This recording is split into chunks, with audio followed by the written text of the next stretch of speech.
Ethics are moral philosophy, नैतिकता या नैतिक दर्शन is a branch of philosophy. दर्शन, नैतिकता या नैतिक दर्शन दर्शन की एक शाखा है, दर्शन शास्त्र की एक शाखा है। असल में बच्चा क्या है ना, जो एथिक्स होता है, आपको इतना समझ लीजिए, चौथा पेपर की बात कर रहे हैं, एथिक्स जो होता है वो हमारी एक टेंडेंसी भी है, एक हमारी प्रवृत्ति है। और हमारी प्रवृत्तियों का विकास दो जगहों से होता है, एक मनोविज्ञान से होता है, एक दर्शन शास्त्र। दर्शन जो हम देखते हैं और जो हमारे मन में कौंधता है, ठीक है, तो उससे हमारी प्रवृत्तियों का विकास हो जाता है। तो एक दर्शन शास्त्र की शाखा के रूप में एथिक्स है, क्योंकि हम बहुत सारी चीजें देखते भी हैं। दैट इन्वॉल्व्स सिस्टमाइजिंग, जिसमें सही और गलत आचरण की व्यवस्थाओं, अवधारणाओं को व्यवस्थित करना।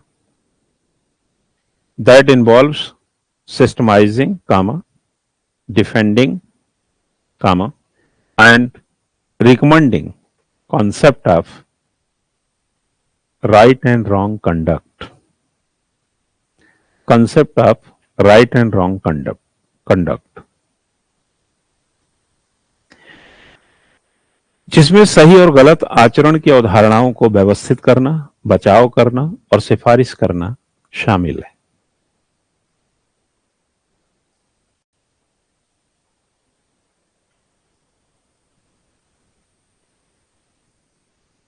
ठीक है, लाइन बदलिएगा। As a branch of philosophy, दर्शन शास्त्र की एक शाखा के रूप में, as a branch of philosophy, दर्शन शास्त्र की एक शाखा के रूप में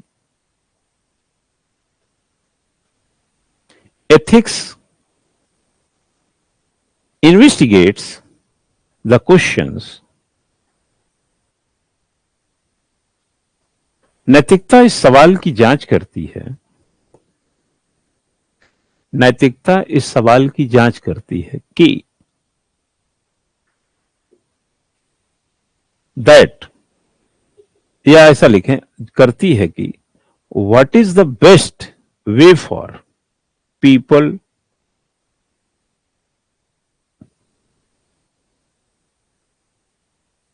लिव।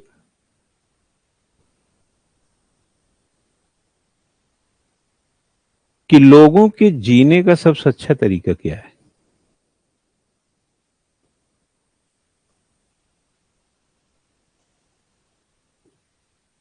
ठीक है ना, एक तो ये जांच करती है।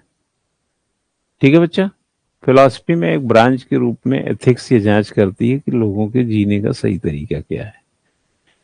व्हाट एक्शन आर राइट और रॉन्ग इन पर्टिकुलर सर्कमस्टांसेस, विशेष परिस्थितियों में कौन सा कार्य सही या गलत है।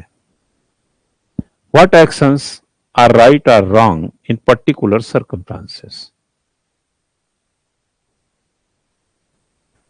विशेष परिस्थितियों में कौन सा कार्य सही है या गलत है। ठीक है बच्चा, यह भी एज अ फिलॉसफी एथिक्स में आप देख सकते हैं कि क्या सही है क्या गलत है।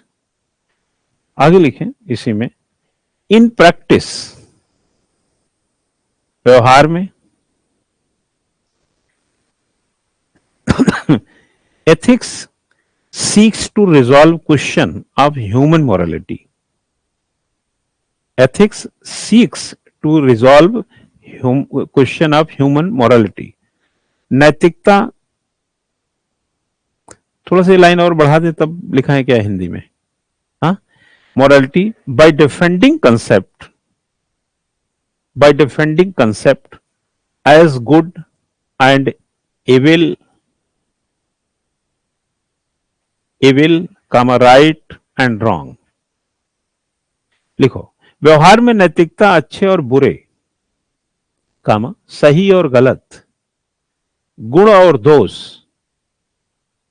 राइट और रॉन्ग, वर्च्यू एंड डिमेरिट, न्याय एंड क्राइम, ये जस्टिस एंड क्राइम, न्याय और अपराध जैसे अवधारणाओं को परिभाषित करके मानव नैतिकता के प्रश्नों को हल करने का प्रयास करता है, प्रयास करती है, कर दीजिए, मानव नैतिकता के प्रश्नों को हल करने का प्रयास करती है। ठीक है। व्यवहार में नैतिकता अच्छे और बुरे, सही और गलत, गुण दोष, न्याय अपराध, ये सब को परिभाषित करके ये एज ए फिलॉसफी में ब्रांच के तौर पे नैतिकता क्या करेगी, नैतिकता के प्रश्नों को, यह वाला जो विषय फिलॉसफी है, आप सही है कि गलत है, तमाम का हल करने का प्रयास करता है।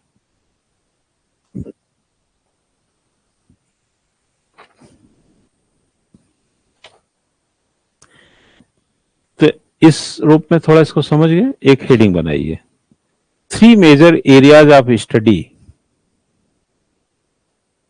3 majors area of study within ethics recognised today are. आज नैतिकता के अंतर्गत अध्ययन के 3 प्रमुख क्षेत्र मान्यता प्राप्त हैं। 3 प्रमुख क्षेत्र मान्यता प्राप्त हैं।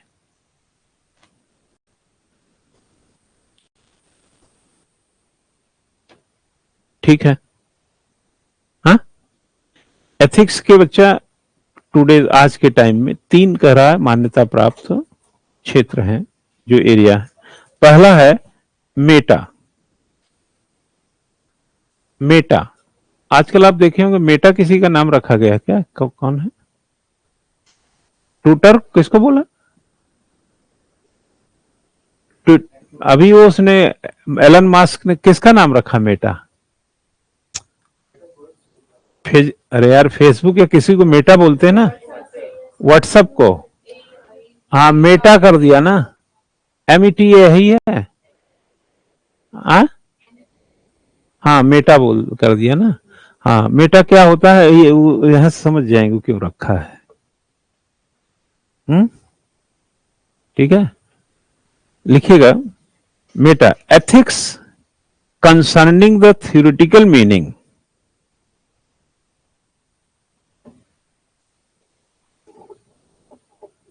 and reference of moral propositions। नैतिकता नैतिक प्रस्तावों के सैद्धांतिक अर्थ, नैतिकता नैतिक प्रस्तावों के सैद्धांतिक अर्थ, ethics concerning the theoretical meaning and reference of moral propositions and how their truth values। नैतिक प्रस्तावों के सैद्धांतिक अर्थ और संदर्भ से संबंधित तथा उनके सत्य मूल्यों को कैसे निर्धारित किया जा सकता है। Their truth values can be determined।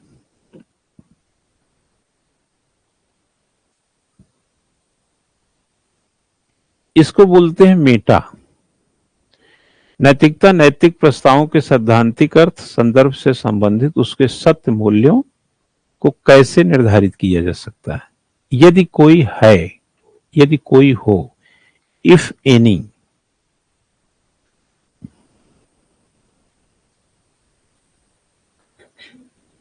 उदाहरण देता हूं आपको, किसी, जैसे अभी आप ही लोगों को चर्चा चल रहा है, जैसे टेस्ट में नहीं आना या क्लास में एब्सेंट होना या देर से आना, कुछ भी ले लीजिए, तो सत्य मूल्य को कैसे निर्धारित किया जा सकता है यदि कोई हो। जी, जैसे अगर सुबह कोई सो के देर से उठता है, सुबह उठने में उसको देरी हुई, अगर वो इससे जस्टिफाई करता है रास्ते में कोई व्यवधान उत्पन्न हुआ, इससे जस्टिफाई करता है। स्वास्थ्य से, है ना, या इतर कोई एक्सेट्रा कुछ और है, मान ले जो आ सकता है इसमें, ठीक है। अगर आप देरी से जस्टिफाई करते हैं कि हमें सुबह उठने में देर हुई इसलिए मैं क्लास में नहीं आया, तो क्या यह कोई जस्टिफिकेशन का रीजन है? ये कहता है मेटा, कह रहा नैतिकता नैतिक प्रस्तावों के सैद्धांतिक अर्थ और संदर्भ से संबंधित है। उसके सत्य मूल्यों को कैसे निर्धारित किया जा सकता है ना। अगर आप इसको देरी, सुबह उठने में देर हो गई, इससे जस्टिफाई करते हैं, तो यह कहता है कि क्या यह सैद्धांतिक था? यह एक व्यवहारिक पहलू है। यानी नींद को अगर कोई 5 बजे आपको जगाता तो ऐसा तो था नहीं कि आप 6 बजे ही जगेंगे, 5 बजे भी उठ सकते थे। और इस सैद्धांतिक पहलू को पाने के लिए आप रात को 11 बजे सो गए थे कि नहीं, यह इसका कनेक्शन है। अगर आप रात को 1 बजे आए हैं और देर से आप उठते हैं, तो यह इसकी व्यवहारिक दक्षता है कि देर से सोएंगे तो यह संभावना रहेगी, जबकि उसका सैद्धांतिक पहलू यह है कि यह डिसाइडिंग फैक्टर है कि मंगलवार को हमें 8 बजे जाना, ये तो डिसाइडिंग है। व्यवहारिक पहलू से अगर आप इसको लाते हैं तो यह इसको दरकिनार करेगा, कहेगा इसमें ऐसा कोई, यह नैतिकता का लक्षण में नहीं गिन सकते हम इसको, यह अनैतिकता है। जैसे डॉक्टर अगर ऑपरेशन गलत कर दे, सर एआई है जो व्हाट्सएप पे, जो अगर डॉक्टर यह गलती कर दे और गलती से मरीज की तबीयत खराब हो जाए, तो इस आधार पर जस्टिफाई नहीं कर सकता कि यार मेरी घर में झगड़ा हो गया था, मेरा दिमाग ठीक नहीं था, इसलिए गलत ऑपरेशन कर दिया मैंने। यह उसका सैद्धांतिक पहलू नहीं है। ठीक उसी तरीके से रास्ते में जो कठिनाई आई वह भी इसका सैद्धांतिक पहलू नहीं है।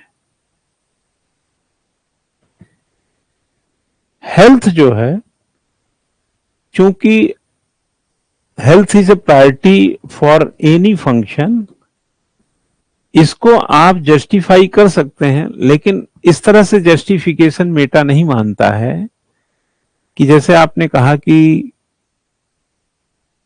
जैसे माना जिस दिन आप नहीं आए बोले उस दिन तबीयत खराब थी, और जिस दिन आप आए बोले कि हमारा स्वास्थ्य ठीक है आज। यानी जिस दिन महत्वपूर्ण कार्य है उस दिन तबीयत खराब हो जाती है, जिस दिन है। तो यह बोला यह सैद्धांतिक जो स्वरूप है यह सही नहीं है। अगर डिसाइडिंग है तो आपने उसमें होमवर्क ठीक से किया कि नहीं किया।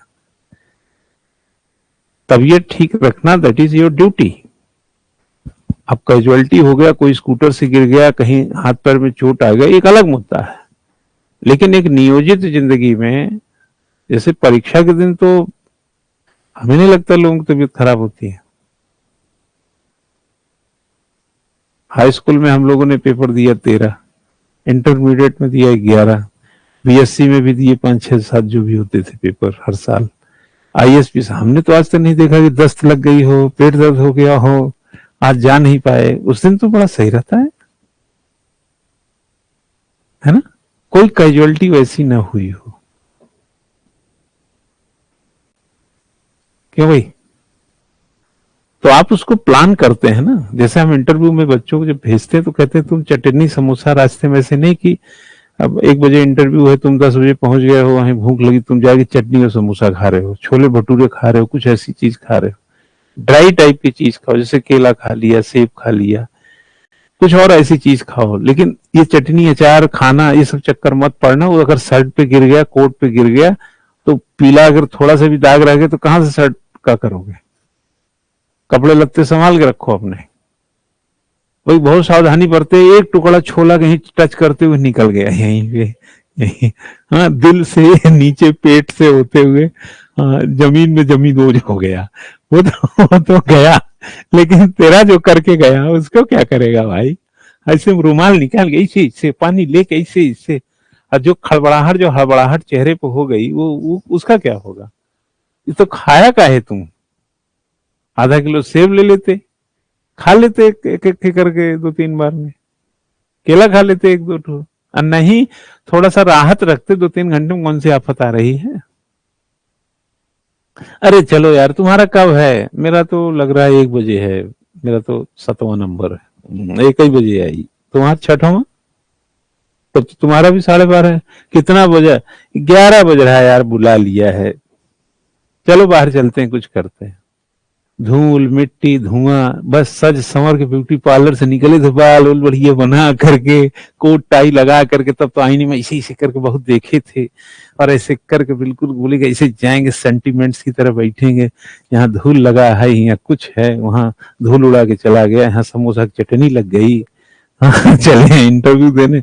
हम होने तो इतना पटक के मारे ना, उनका हम इंटरव्यू वहीं निकाल दे। इसकी जरूरत क्या थी आपको? अगर जाना है तो नल पे मुंह धोवा ठीक से, नाई की दुकान में चले जाइए, एक बार फिर से सच संवर के चले आइए, वो ज्यादा ठीक है। बड़ा बड़ा शीशा उसा है, देखा ताका, थोड़ा उसको बोला यार जरा सा, थोड़ा सा ऐसे कुछ, ऐसे नहीं कि शर्टवा में क्रीम वूम लग रहा है, मतलब सही से कर दे। अब बाल टूट के यहीं लटक रहा है, यहीं व्हाइट शर्ट पे काला बाल ऐसे लटक रहा है, इंटरव्यू बोर्ड वाला देख रहा है। हाँ, ये सब भी ना हो, ये खुलेआम बदतमीजी हो जाएगी। ठीक है, तो जो जस्टिफाई अगर नहीं है कि चीजें जो सैद्धांतिक है, उसमें मेटा कहता है कि आप जैसे कोई कहे कि मुझे भूख लगी थी इसलिए मैंने चोरी किया, तो उसमें क्वेश्चन आएगा कि भूख लगी थी तो आप मांग के भी तो खा सकते थे, चोरी की क्या जरूरत थी? उसका अल्टरनेटिव है। मतलब जैसे कोई कहे कि मैं सर कल नहीं आ पाया था, हमने कहा कल क्यों नहीं आए, है ना, तो रीजन बताएगा। तो हम कहे यार ये काम तो तुम किसी को बोल देते, कर लेता, क्लास तो आ जाते, क्योंकि उसमें अल्टरनेटिव है, तब तो कहने कह देता है ना आदमी। ठीक है, क्यों? दूसरा लिखिएगा,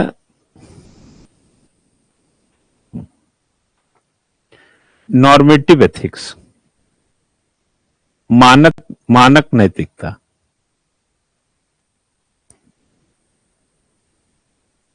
concerning the practical means of determining concerning the practical means of determining a moral course of action।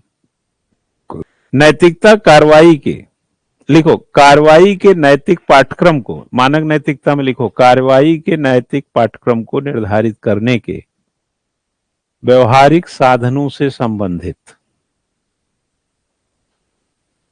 Practical means determining a moral course of action, कार्रवाई के नैतिक पाठ्यक्रम को निर्धारित करने के व्यवहारिक साधनों से संबंधित। मानक नैतिकता बच्चा वो होता है जो अप्लाइड मीन्स होते हैं, रिसोर्स होते हैं, है ना, उसको मानक नैतिकता में कर सकते हैं। जैसे हमने इस कुर्सी को इसलिए रखा है कि अगर मैं 2 घंटे पढ़ाते पढ़ाते अगर बैठने का मन हो तो मैं कहाँ बैठूंगा, तो एक मानक निर्धारित किया गया कि यहाँ एक कुर्सी रख दो। जैसे विद्यार्थी जो है लिखेगा कैसे कुर्सी बैठा है, तो एक स्टैंडर्ड की चीज लगा दो कि उस पर कॉपी रख के लिख सके। ये क्लास में एक विद्यार्थी के लिखने के एक स्टैंडर्ड, एक मानक नैतिकता है। अगर प्लास्टिक की कुर्सी बैठा दिए और ऐसे यहाँ वहां करके लिख रहा है तो आपने स्टैंडर्ड को फॉलो अप नहीं किया है। आप कुछ समझ गए मैं क्या बोल रहा हूं? एक मानक नैतिकता उसको देनी पड़ेगी। मानक नैतिकता निर्धारित पाठ्यक्रम में ये निर्धारित कर व्यवहारिक साधन जो कि अप्लाई है। जैसे कोई कहे कि मैं बाजार गया, जैसे मान लो मेले में धक्का लग गया, हम मेले में जा रहे थे, किसी को धक्का लग गया, तो अप्लाइड एस्पेक्ट में ये क्या है कि मेले में इतना स्वाभाविक है, यह अनैतिक नहीं है। वैसे धक्का लगना, मारना या धक्का लगना सही नहीं है, लेकिन मेले में यह अपने आप में यह एक व्यवहारिक एस्पेक्ट आ जाएगा, कितना तो यार चलता है, ये हो सकता है समझ में? अरे जैसे मोदी जी हैं, कहते हैं हमको 101 102 गाली दिए हैं, पता नहीं क्या गाली एक दिन लिस्ट दिखा रहे थे।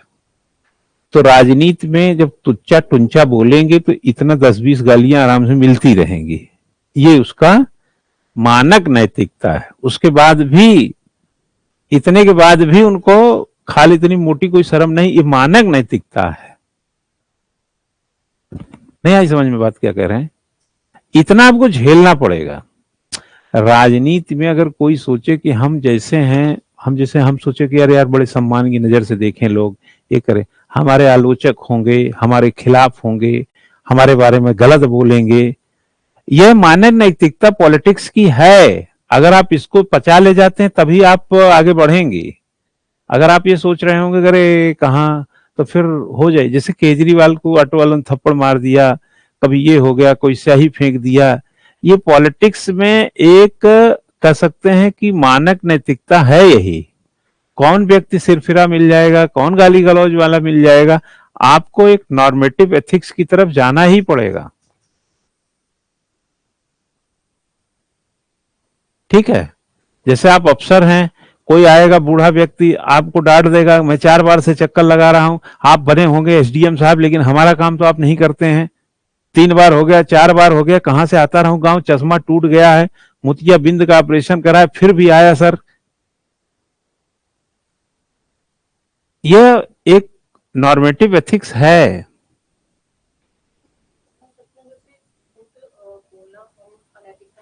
हाँ हाँ,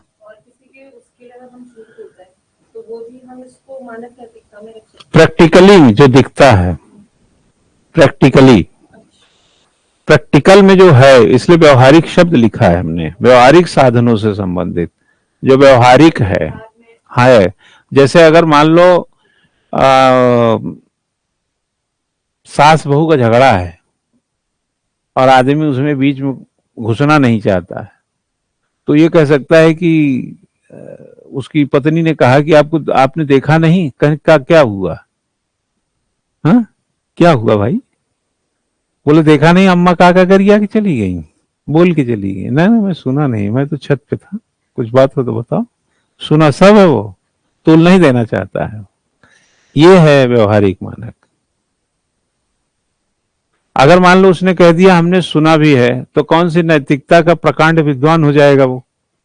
और मान लिया वो नहीं सुना है कहकर कौन सा नैतिकता कर दिया, तो पत्नी झल्ला के बोलेगी जाइए, जब नहीं सुने हम बताएंगे भी नहीं, जाओ तेरी ऐसी तैसी, बात खत्म हो।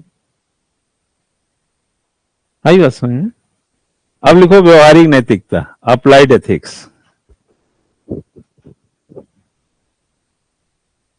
अब वो जो अभी आई थी उसको लिख लेते हैं। लिखो concerning what a person is obligated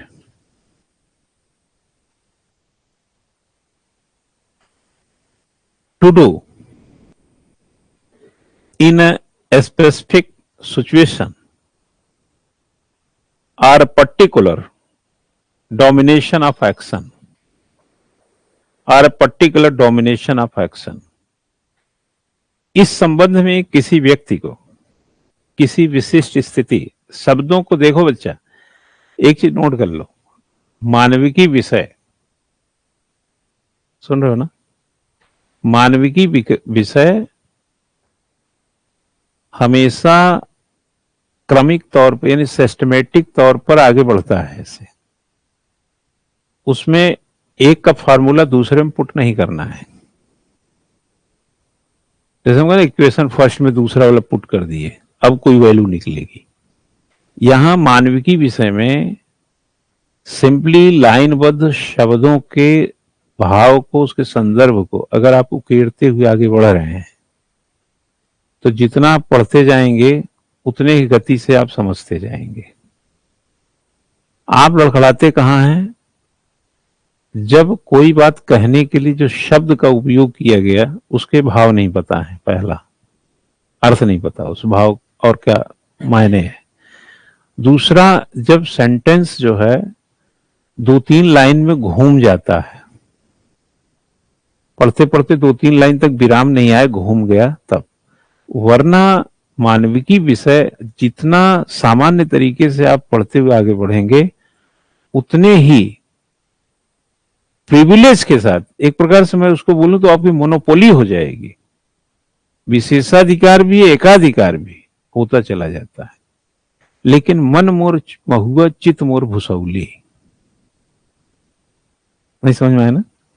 मन मोर महुआ चित मोर भुसौली। अगर मन और चित्त दोनों पढ़ते समय उस शब्द के साथ, उस वाक्य के साथ, उस भाव के साथ संलग्न नहीं है तो आप पढ़ जाते हैं 10 लाइन, समझ में भी नहीं आता 1 लाइन।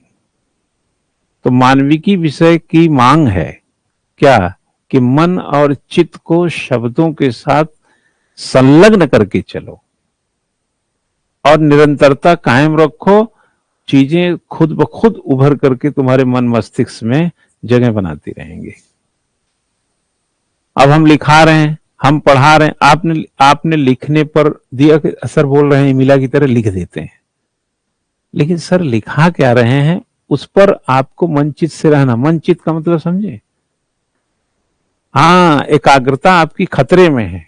नाश्ता में दिमाग अटका हुआ है, कहीं जाना है क्लास के बाद वहां दिमाग अटकाए हुए हैं, मौसी का लड़का घर में आया हुआ है उस पे दिमाग लटका हुआ है, शाम को मामा आएंगे और दोपहर में मम्मी के साथ बाजार जाना है। मतलब जो काम आज अभी 6 घंटे बाद होगा, 8 घंटे बाद होगा, उसको भी यहाँ लपेट कर बैठे हुए हैं। तो मन चित्त में आप एक बिखराव लिए हुए हैं, एकाग्रता का अभाव है, इसलिए वो शब्द आपके मन मस्तिष्क में जाएंगे नहीं और आप पूरी क्लास खत्म हो जाएगी, बेचारा बन के घूमते रहिएगा। सारा खेल ही आपके अंदर है और खेल कुछ और रहे हैं तो अच्छे खिलाड़ी नहीं होंगे। सचिन तेंदुलकर बैटिंग करते हुए उधर से शोएब अख्तर पाकिस्तान वाला बॉल डाले 100-150 के स्पीड से और उनके दिमाग में आए कि अर्जुन तेंदुलकर इस समय खाना खा रहा होगा, हाँ, दूध पी रहा होगा, तो शतक बनता? तब तक तो स्टंप उखड़ गया होता। नहीं, वो देख रहे हैं कहां फेंकेगा, आ रहा है, इसकी क्या स्पीड लेगा, पीछे बहुत गया हुआ है, 4 बॉल खेल चुका हूं, कभी पैर पे मारता कभी मुंह पे मारता है, कोई रन नहीं बन रहा है। अगर ये फुल टॉस दे देता है या तो कुछ ऐसे यार्कर फेंकता तो अभी इसको मैं बताता कुछ। तब तक उनको ऐसा मिला, कट मारा स्लिप पे 4 रन, स्लिप से निकली ऐसे 2 खिलाड़ी के बीच से 4 रन के लिए। इस पर ध्यान देंगे कि वहां अर्जुन तेंदुलकर दूध पी रहा है कि चाय पी रहा है कि अपनी मम्मी के साथ बाजार घूम रहा है, खड़े होकर ये सोचेंगे। लेकिन आप सोच रहे हैं मेटा एथिक्स क्या है, नॉर्मेटिव एथिक्स क्या है, या प्रैक्टिकली व्यवहारिक टाइप का एथिक्स क्या है, कि सोचने के बजाय कुछ और आप सोच रहे हैं। यही सोच नैतिकता नहीं है, बल्कि क्या है? अनैतिकता है। ठीक है, प्रैक्टिकली अनैतिकता भी नहीं कहेंगे, बट है, जब पढ़ाई के साथ जुर्म हो रहा है तो कहेंगे। तो लिखिए, नैतिकता इस संबंध में किसी व्यक्ति को किसी विशिष्ट स्थिति, अब जैसे अगर ये बात हम समझा रहे होंगे तो ज्योति जो दूसरा काम कर रही होंगी, है ना ज्योति? हाँ। इस संबंध में किसी व्यक्ति को किसी विशिष्ट स्थिति या कार्य के किसी विशेष क्षेत्र में क्या करने के लिए बाध्य किया जाता है। Person is obligated to do in a specific situation और पर्टिकुलर डोमेन ऑफ एक्शन, कार्य के किसी विशेष क्षेत्र में क्या करने के लिए बाध्य किया जाता है। ठीक है, जैसे आपको यहां लिखने पढ़ने के लिए क्या किया गया है, बाध्य तो हैं आप, दैट इज अप्लाइड एथिक्स। तुम कहे थे कि हम कल आएंगे और हमने कहा था कि हम कल इंतजार भी करेंगे, तुम आए नहीं, पर हम इंतजार पूरा किए थे। यहां अप्लाइड एथिक्स का अभाव था। यहां अप्लाइड एथिक्स का अभाव पाया जाएगा। समझ गया ना, यहां व्यवहारिक नैतिकता खतरे में है। समझे? 3 समझ गए ये? नहीं, उसमें है, ये देखिए मैं बता रहा हूं, जो नैतिकता है भाई, मैंने क्या बताया कि द पार्ट ऑफ फिलॉसफी, क्या आपका चिंतन इतना बड़ा है कि उसको सही गलत अच्छा खराब आकलन कर सकते हैं। ये दूसरा पार्ट आएगा। अगर आपको लगा कि जो सिखाया जा रहा है वो गलत है ना, वो गलत है, तो वह किन परिस्थितियों में आपको ये कहा जा रहा है और आप किस आधार पर उसको गलत कह रहे हैं, ये जस्टिफिकेशन होना चाहिए। हम जो, इसलिए फिलॉसफी में एक चीज है तर्क शक्ति, और कानून में भी होता लीगल लॉजिकल, कानूनी तार्किक। तर्क की कसौटी पर हम दोनों को कसना चाहिए। जैसे हमने कहा कि लड़कियों को विवाह करने के लिए ठीक है यार, अपनी मर्जी से कर लें, क्या दिक्कत है। अब किसी को लगेगा कि यार इससे तो बड़ा गड़बड़ हो जाएगा और ये शिक्षा ठीक नहीं है, राइट। तो उस पर जो दूसरा काउंटर है वह कितना जस्टिफाई है,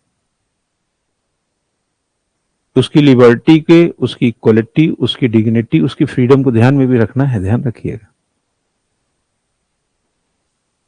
आप जब कोई चीज बोलेंगे तो सामने वाले के लिबर्टी, इक्वलिटी, डिग्निटी, फ्रीडम सबको ध्यान में रख के बोलेंगे। वस्तु समझ के मत बोलिए, अरे नहीं जहां माँ बाप करते हैं वहीं कर लेना चाहिए, ये तो गलत है। इतना बोलने से काम नहीं चलेगा। फिर उसकी लिबर्टी का क्या हुआ, उसकी फ्रीडम का क्या हुआ, ये सब भी क्वेश्चन उठेंगे ना। तो वो कैलकुलेटिव एक गुलदस्ते की तरफ फिर काउंटर होना चाहिए। अब कोई भी चीज हर किसी के लिए एक साथ नहीं बोली जाती।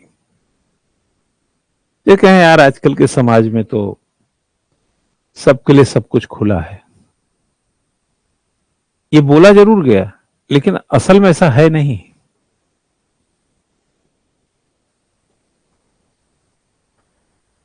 ठीक है, कुछ राहुल समझ में आया कि नहीं क्या बोल दिया मैंने? जैसे मैं कोई चीज आपको बता रहा हूं तो आप उसके काउंटर एस्पेक्ट को 2 ही तरीके से हल कर सकते हैं। एक तो उसके पैरेलल एक अच्छा काउंटर हो, कुछ मतलब उसको, या जैसे विज्ञान में होता है, जैसे हम कहें न्यूटन का चौथा नियम ये लिखा, कहें कहां लिखा है, हम खोज ही नहीं पाएंगे तो अपने आप खत्म हो जाएगा। विज्ञान तो गलत बोलेंगे तुरंत प्रूफ हो जाएगा क्योंकि वो लैब का विषय है। लेकिन जो एप्लीकेशन वाले सब्जेक्ट होते हैं वो होते हैं हमारे विचार। अब विचार जो है व्यक्तियों का अपना अपना अलग अलग होता है, इसलिए ये जितना सेटिस्फैक्ट्री आपको लगता है जरूरी नहीं है कि दूसरे को भी उतना सेटिस्फैक्ट्री लगे। लेकिन जो लेबोरेटरी में थोड़े मोड़े या यूनिवर्सिटी में, सोसाइटी में कोई चीज रिसर्च करके बाहर आई है, उसको हम आप बताते हैं तो एक इंटेलेक्ट फॉर्म में चले जाते हैं। क्योंकि किसको पता है कि वैल्यूज क्या है, किसको पता है कि पसंद नापसंद को मूल्य कहते हैं, किसको पता था कि ये मेटा एथिक्स होता है, फलाना एथिक्स होता है, ढिमका एथिक्स होता है।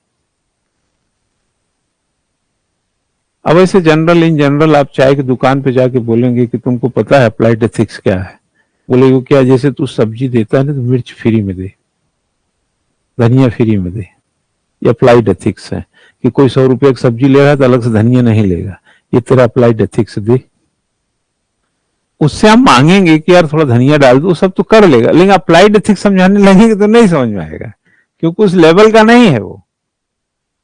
तो नहीं समझ में आने का मतलब नहीं खराब आदमी है, उसके वैल्यूज इतने ही थे। एथिक्स लिखिए पहले। The rules of conduct recognised इन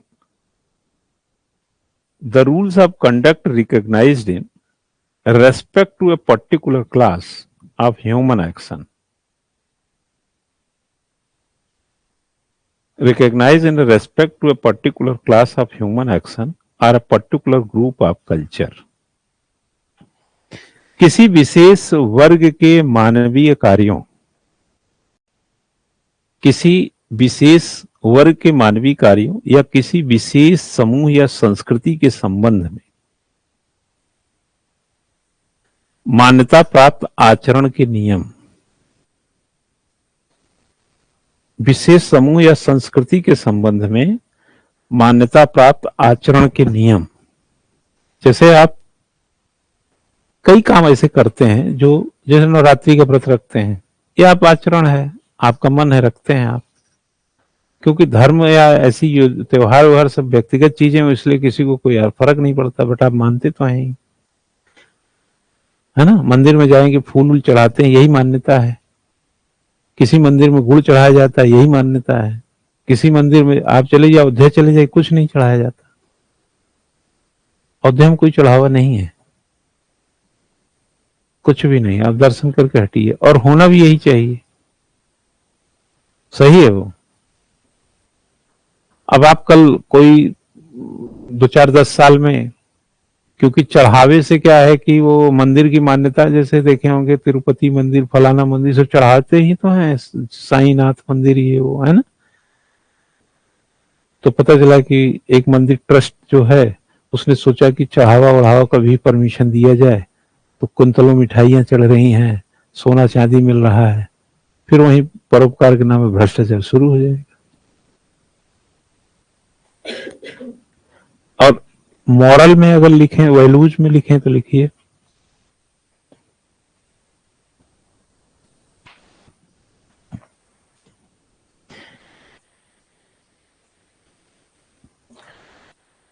लिखो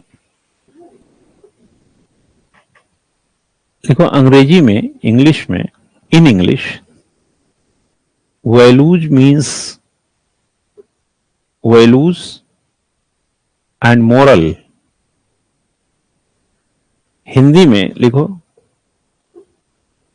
अब लिखिए नैतिक, लिखें मूल्य और आचरण, सही और गलत के सिद्धांत या आदतें हैं। प्रिंसिपल ऑफ और habits with respect to right और रॉन्ग कंडक्ट। सही या गलत आचरण के संबंध में सिद्धांत या आदतें हैं। जो बच्चा आप करते आते हैं ना, उसको हमेशा सही मानते हैं आप, जो आप मानते हैं वही आपका मूल्य है, और यही आपका आचरण भी हो जाता है ना। जैसे आपके आचरण में सच बोलने का आ गया, तो आप सच ही बोल रहे हैं। आपको कोई चीज पसंद नहीं है, जैसे बचपन से तो पसंद ही नहीं है, यही आपका आचरण का हिस्सा भी हो गया, ठीक है। जैसे कोई पढ़ने वढ़ने में बहुत अच्छा होता है, तो देखेंगे जब भी पढ़ेगा ठीक ही पढ़ेगा, कभी भी आप देखिएगा। कोई बच्चा होता है जैसे शुरू में पढ़ने वढ़ने में सीधा हो बहुत, तो उसको देखेंगे कि 12वीं भी कर गया, अभी भी सीधा ही है, सीधा ही उसका आचरण हो जाता है, सीधा रहना ही उसका मूल्य है। जैसे किसी से कोई झगड़ा नहीं करता है ना, तो अक्सर देखें कभी झगड़ा ही नहीं करेगा वो, यही उसको पसंद है, यही उसका आचरण हो जाएगा। जबकि एथिक्स क्या है? एथिक्स किसी विशेष वर्ग के मानवीय कार्य, किसी विशेष समूह, एक प्रकार से एथिक लार्ज है। मोरल और वैल्यूज क्या हुए?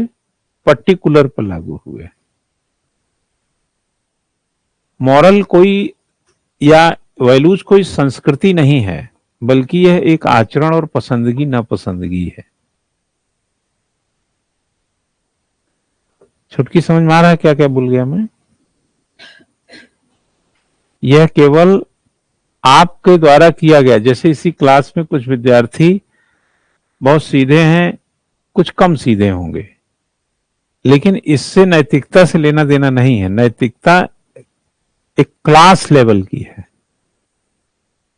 नैतिकता सबको समय से आना है, 8 बजे क्लास है, समय से आना है, नैतिकता आपकी। लेकिन कौन कम सीधा है, कौन ज्यादा सीधा है, उसका आचरण या वैल्यूज है। उससे यह नहीं होगा कि तुम सीधे हो, चलो 8:15 बजे आना, तुम थोड़े झगड़ेलू हो, तुम 8:30 बजे आना। ऐसा रूल नहीं बना है। नैतिकता सबके लिए, क्योंकि बोला ना किसी समूह, किसी इसके, और एथिक्स या मोरालिटी या वैल्यूज जो है पर्सनल हो गई ना। ठीक है।